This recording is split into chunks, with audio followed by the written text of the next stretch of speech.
Assalamualaikum warahmatullahi wabarakatuh. Perkenalkan, nama saya Pocut Sazura.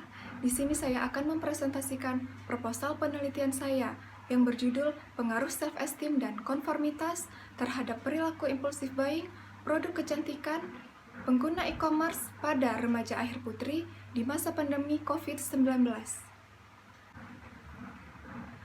Tahun 2020 merupakan tahun yang berbeda dari 5 tahun sebelumnya. Munculnya virus corona dapat melumpuhkan aktivitas manusia. WHO mengatakan COVID-19 telah menjadi pandemi pada tanggal 9 Maret 2020. Itu artinya COVID-19 telah menyebar ke seluruh negara, termasuk negara Indonesia. Pemerintah negara Indonesia memberlakukan PSBB, sehingga aktivitas semua dilakukan melalui daring dan bekerja di rumah seperti kegiatan sekolah. Masa pandemi merubah perilaku masyarakat yang mengutamakan penggunaan internet. Menurut data yang didapat, penggunaan internet selama masa pandemi meningkat sebanyak 64%. Penggunaan internet dapat mempengaruhi aktivitas manusia, baik dari ilmu dan pengetahuan, pertemuan di internet, dan dapat mensukseskan bisnis jual beli online. Selama pandemi, belanja online meningkat sebanyak 400% dari bulan Maret sampai bulan April. Menurut data, perempuan lebih sering melakukan belanja online, sedangkan laki-laki lebih banyak menghabiskan uang ketika berbelanja online. Perbedaan produk yang dibeli pada laki-laki dan perempuan adalah laki-laki lebih mengutamakan gadget maupun otomotif, sedangkan perempuan lebih mengutamakan peralatan rumah tangga, fashion, maupun produk kecantikan. Meskipun aktivitas di rumah saja, namun belanja online pada produk kecantikan meningkat sebesar 62% pada bulan Maret dan April 2020. Penelitian terbaru menemukan bahwa kebosanan selama pandemi secara signifikan meningkatkan kecenderungan impulsif buying.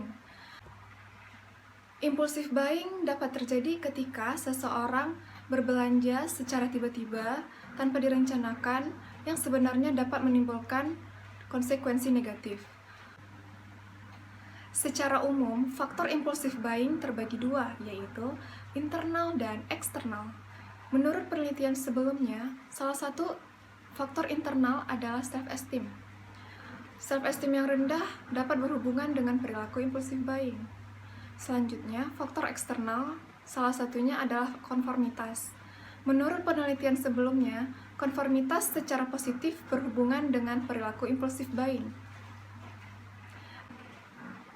Dari berbagai rentang usia, masa remaja merupakan masa yang berpotensi lebih besar untuk terlibat dalam perilaku impulsif buying saat berbelanja online. Khususnya remaja putri yang membeli produk kecantikan untuk menunjang penampilan mereka. Itu berkaitan dengan self-esteem, bagaimana mereka memperhatikan dirinya dan menilai dirinya baik secara positif maupun negatif. Selain itu, remaja juga lebih mudah konform karena mereka memiliki sifat yang penurut dan pasif, sehingga mereka lebih mudah mengikuti perilaku orang lain. Dari penjelasan sebelumnya, rumusan masalah yang didapat dari penelitian ini adalah apakah terdapat self-esteem dan konformitas terhadap perilaku impulsif buying produk kecantikan pengguna e-commerce pada remaja akhir putri di masa pandemi COVID-19. Selanjutnya adalah tujuan penelitian ini adalah yang pertama, melihat pengaruh self-esteem terhadap perilaku impulsif buying produk kecantikan pengguna e-commerce pada remaja akhir putri di masa pandemi COVID-19. Yang kedua adalah pengaruh konformitas terhadap perilaku impulsif buying produk kecantikan pengguna e-commerce pada remaja akhir putri di masa pandemi COVID-19. Lalu yang ketiga adalah pengaruh self-esteem dan konformitas secara bersama-sama terhadap perilaku impulsif buying produk kecantikan pengguna e-commerce pada remaja akhir putri di masa pandemi. Selanjutnya, landasan teori. Definisi perilaku impulsif buying menurut Rook dan Fisher tahun 1995 mengartikan impulsif buying sama dengan pembelian tidak terencana atau unplanned purchase atau secara tiba-tiba. Sehingga teori ini dapat dikatakan spontanitas dari seseorang. Selanjutnya, definisi dari self-esteem.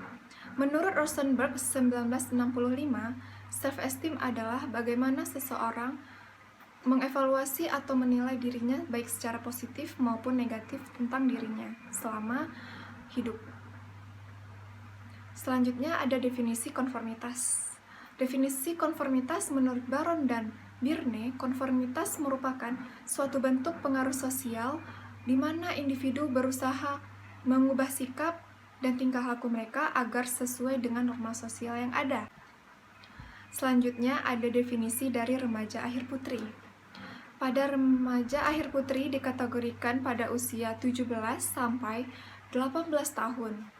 Pada masa ini, remaja lebih mudah meniru perilaku orang dewasa karena mereka ingin membuktikan bahwa mereka ingin memasuki masa dewasa. Selanjutnya adalah metode penelitian. Yang pertama, kategori penelitian. Penelitian ini pendekatannya menggunakan kuantitatif dan tipe penelitian ini adalah regresi yang berguna untuk mengetahui pengaruh dari self-esteem dan konformitas terhadap perilaku impulsif buying.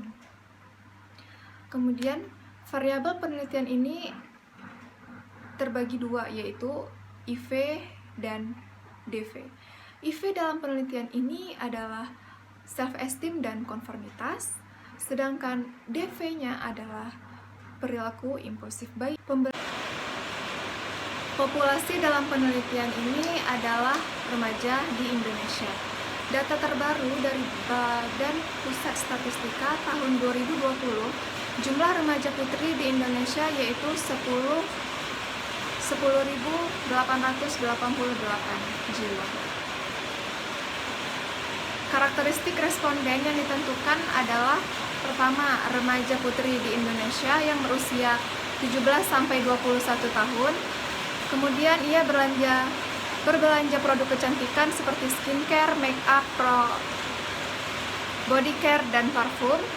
Selanjutnya yang menggunakan e-commerce seperti Lazada, Shopee, Tokopedia, dan lain-lain, dan dilakukan dalam waktu 1 bulan sampai 3 bulan terakhir. Alat ukur pada penelitian ini terbagi 3. Yang pertama, alat ukur dari perilaku impulsif buying menggunakan impulsif buying behavior dari Rook dan Fisher yang diadaptasi oleh Sun dan Wu dalam konteks online pada tahun 2011. Jumlah item pada penelitian ini sebanyak 9 item dengan reliabilitas 0,93 dan konsistensi internalnya sebesar 0,63. Satu buah item memiliki 4 pilihan jawaban. Selanjutnya, alat ukur dari self-esteem. Alat ukur pada self-esteem menggunakan dari Rosenberg Self-Esteem Scale Revised, negatif dan positif version, milik Ellen, Chen, Julia, dan Susan pada tahun 2003. Terdapat 2 dimensi, yaitu positif dan negatif, dengan total item sebanyak 20 item. 10 item pada dimensi positif dan 10 item pada dimensi negatif. Reliabilitas pada dimensi positif sebesar 0,92